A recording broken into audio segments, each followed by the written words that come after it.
And we have provided education, but the people who have gotten education need jobs. In this January 2025 interview, Emmanuel Dombo, the Director of Information and Publicity in the ruling National Resistance Movement Party, acknowledged that the government which he serves is unable to provide enough jobs to the many youths who graduate every year. Because the jobs in the government, there are only 500,000 jobs.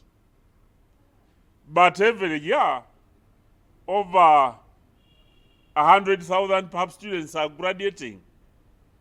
That shows you that government cannot be ideal for employment. Saufah Idris is one of the hundreds of thousands of youths who remain jobless even after graduating from universities. The community psychology graduate failed to secure formal employment in her area of specialty, even when she had high hopes that she would be absorbed in the job market as soon as she finishes her studies. I applied for several jobs. You just get emails saying, oh, we decided to go with another person, and you're like, okay, maybe my other day will come. But she had bills to pay, ranging from house rent, water and electricity, including buying personal effects. She desperately needed a source of income, and this forced her to settle for something less. I got a job as a salesperson, not as a psychologist as I had anticipated. Upon leaving the sales job, Saufah ventured in social media influencing, which she says has since enabled her make ends meet. I work with different companies online, pushing their products, creating content for them, running accounts. Actually, I manage accounts. And then aside from that, I'd started some businesses, one that did not go so well. I was selling jerseys back in 2021 to survive.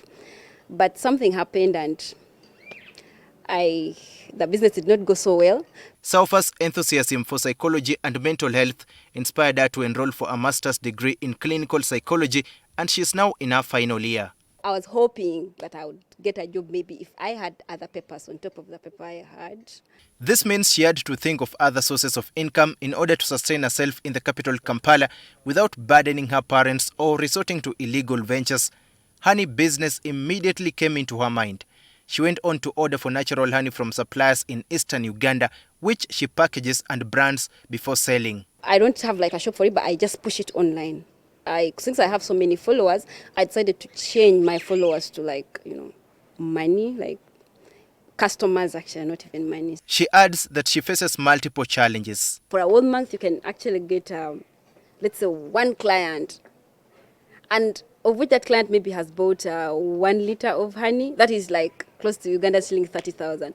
So if, for example, I'm getting one client per month, it is so hard to actually sit down and be like, okay, out of the 30,000, let me maybe pay for rent, maybe pay that, because that is very little money. And then also on the influencing part, because that's also my part of self-employment, you're not assured of constant business. She hopes to get a good paying job in the future in order to fulfill her life desires. For now, she just has to survive. And to the many unemployed Ugandan youths, Saufah has a message for them, that they should simply think outside the box in order to make ends meet, because the formal employment sector is very much unwelcoming to the many graduates. Daniel Kibet, NTV.